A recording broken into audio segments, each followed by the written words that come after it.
आज़ादी का मतलब है कि मैं 2 पैसे कमा सकूँ, अपने परिवार वालों को दे सकूँ। बहुत सुखी रहते थे, सारा परिवार खाता था, एक जना कमाता था।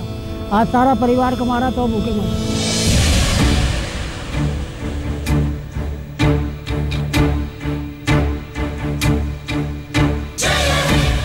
क्या मिला हिंदुस्तान से? क्या मिला सर? गरीब इंसान मेहनत कर रहा, हम लोग रोटी खा रहा। जब हम रास्ते में जा रहे हो तो नेपाली बोलते, इसका कोई चाइनीज़ बोलते, जापानीज़ बोलते, मोमोज बोलते, चाउमीन बोलते हैं। क्या आज़ादी है लड़कियों की जो यहाँ घूमती हैं और उन्हें कोई रक्षा करने के लिए नहीं है। नाम की रक्षा के लिए पुलिस यहाँ पे खड़ी है। छोटा आदमी छोटी जेब काट रहा, बड़ा आदमी बड़ी जेब काट रहा। ये रिश्वतखोरी बंद होना चाहिए, फुल स्टॉप होना चाहिए। रिश्वतखोरी अगर बढ़ता गया जनता के हाथ में दे दें। अगर कोई पिट रहा है तो उसको पिटने देते हैं ना, कोई किसी को कुछ होता है हेल्प नहीं मिलती किसी की। आज भी हमें ये लगता है कि हमें बार बार गोली खानी पड़ रही है, बार बार हमें फांसी हो रही है। छोटे से लेके बड़े तक पैसे पहुंचते हैं, तो जाहिर सी बात है। तो थोड़ा सिस्टम सही होना चाहिए।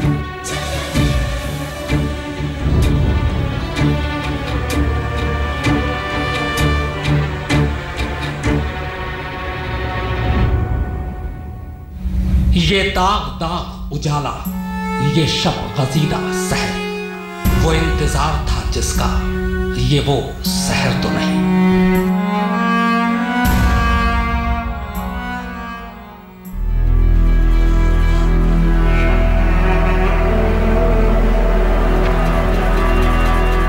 जश्न आजादी के मौके पर हर कोई जश्न में डूबा है। लाल किले की प्राचीर से लेकर जिंदगी की हर तस्वीर तक खुशी के रंगों से नहाई हुई है। लेकिन इन खुशी के जज्बों की लय पर तैरता एक सवाल भी है, एक ऐसा सवाल जो आजादी के जश्न को फीका कर देता है, आजादी की तरंग में जंग लगा देता है, आजादी की दुल्हन के श्रृंगार को उजाड़ सा देता है।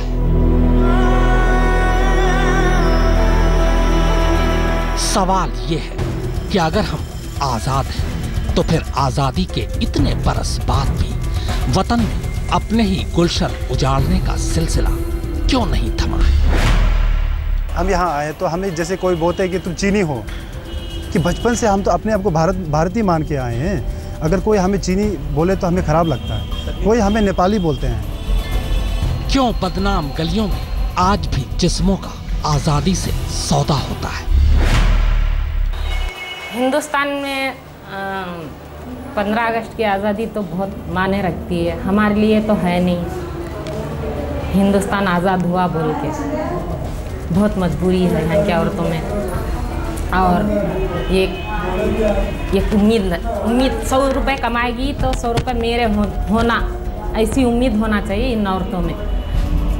क्यों देश की निर्भयाएं घर से निकलते हुए खौफ की चादर ओढ़ने के लिए मजबूर कर देती है? हम रात को भी अपनी इवन सोसाइटी में भी निकले तब भी डर लगा रहता है महिलाओं को।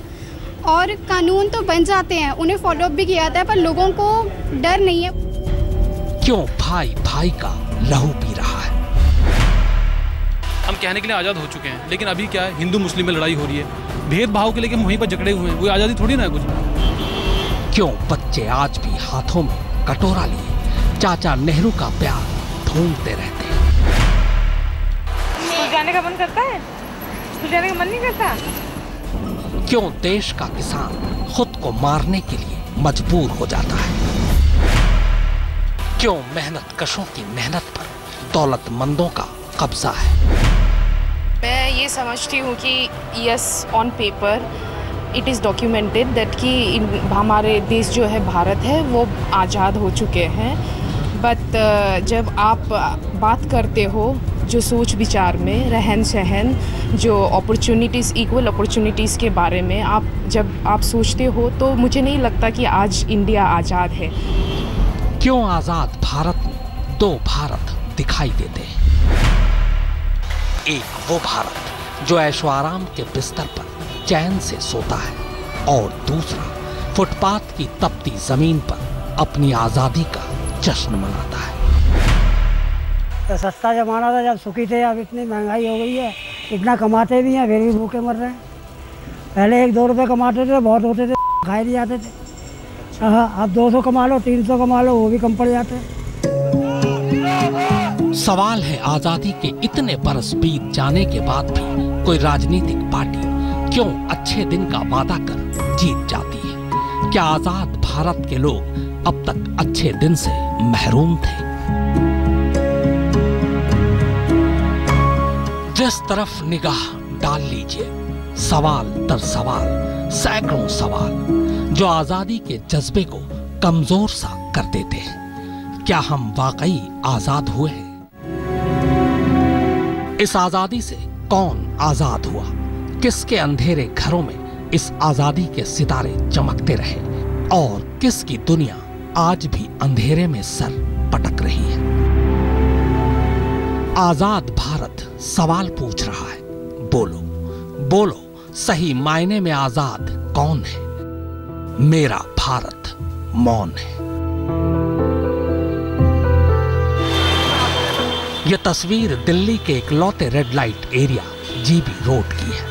लाल किले से इस रेड लाइट एरिया की दूरी मुश्किल से 5-6 किलोमीटर होगी। लेकिन उसी लाल किले से निकलकर आजादी की खुशहाली कभी जीबी रोड के इन स्याह और सीलन भरे कमरों तक नहीं पहुंच सकी।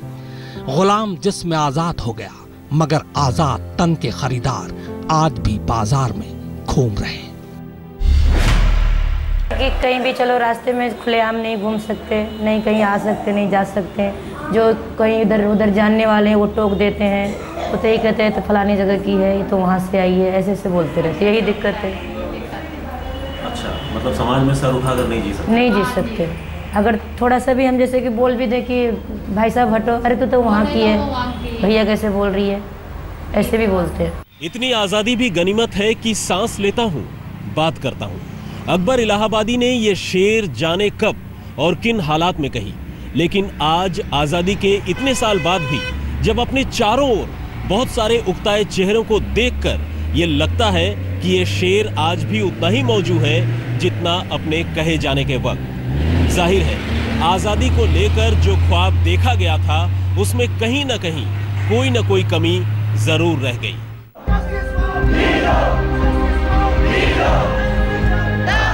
ये तस्वीरें भी अपने ही आजाद हिंदुस्तान की हैं, लेकिन ये तस्वीरें हिंदुस्तान और हिंदुस्तानियत दोनों के लिए एक ऐसा कलंक है जिसे हम लाख कोशिशों के बावजूद अब तक मिटा नहीं सके।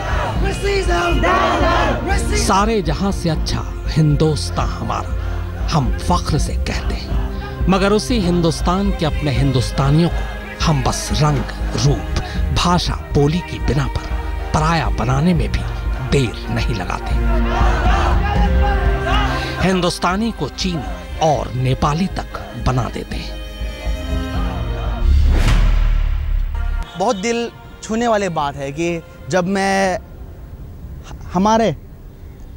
मेरा अपना अनुभव है कि जब हम रास्ते में जा रहे हो तो नेपाली बोलते, इसका कोई चाइनीज़ बोलते, जापानीज़ बोलते, मोमोस बोलते, चाउमीन बोलते हैं, और लोगों को ये पता नहीं कि भारत के इतिहास, जो लोग अपने आप को भारतवासी बोल के हमारे ऊपर ये भेदभाव लेके कमेंट्स मारते हैं, उन लोगों को ये बात मालूम नहीं कि उन लोगों से ज़्यादा इस देश का इतिहास हमें मालूम है। इनके तो गम ही अजीब है। 66 तक देश फैसला ही नहीं कर पाया कि ये औरत है या मर्द, लिहाजा पता नहीं 66 सालों में इन्हें किन किन नामों से पुकारा गया। अब 67वें साल में जाकर कानून ने इन्हें हिंदुस्तान का तीसरा लिंग बताया है, पर शिकवा और टीस अब भी वही है। जिंदगी तो बस जीनी ही पड़ती है, क्या करें। हम लोग तो एक जीती जागती जिंदा लाश हैं। हमारा क्या है, हम तो जैसे आए हैं दुनिया में वैसे चले जाएंगे। अब हिंदुस्तान क्या खुश है, आज़ादी से भी क्या हुआ।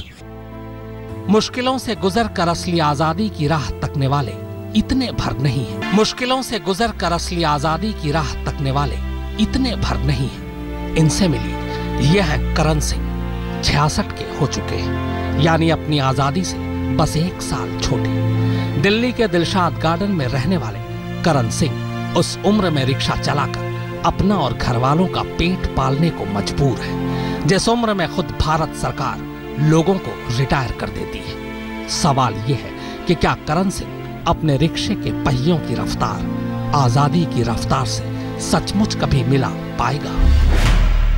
ऐसे चलाते हैं, सब चलाते हैं, ये सब चला रहे हैं, ऐसे हम भी चला रहे हैं। 2 जने बैठो आप, अभी मेट्रो छोड़ के आता हूँ। दुनिया में शायद ही कोई और देश हो जिसे माँ का सम्मान मिला हो। भारत माता भी है, पर क्या सिर्फ नारों में? अगर नहीं तो फिर आजादी के 67 साल बाद भी हमारी माँ बेटियां घर से निकलते हुए खौफ की चादर ओढ़ने के लिए मजबूर क्यों हैं?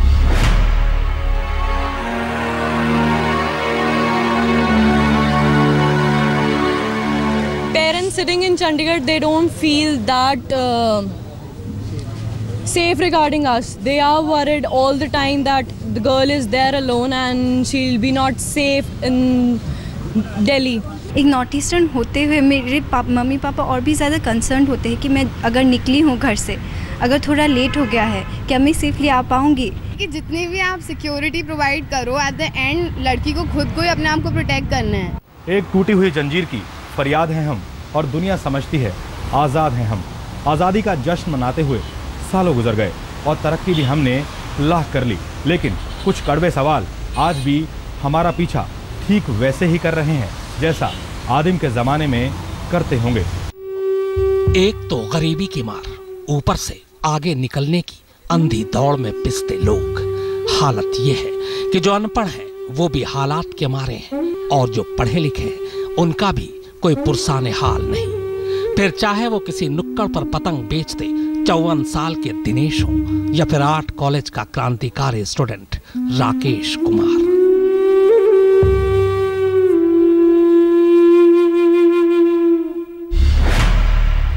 सारे दिन की कमाई आई 150-200 रुपये कमा लेता हूँ बस। हाँ जी। तो इससे तो घर चलाना बड़ा मुश्किल होता होगा।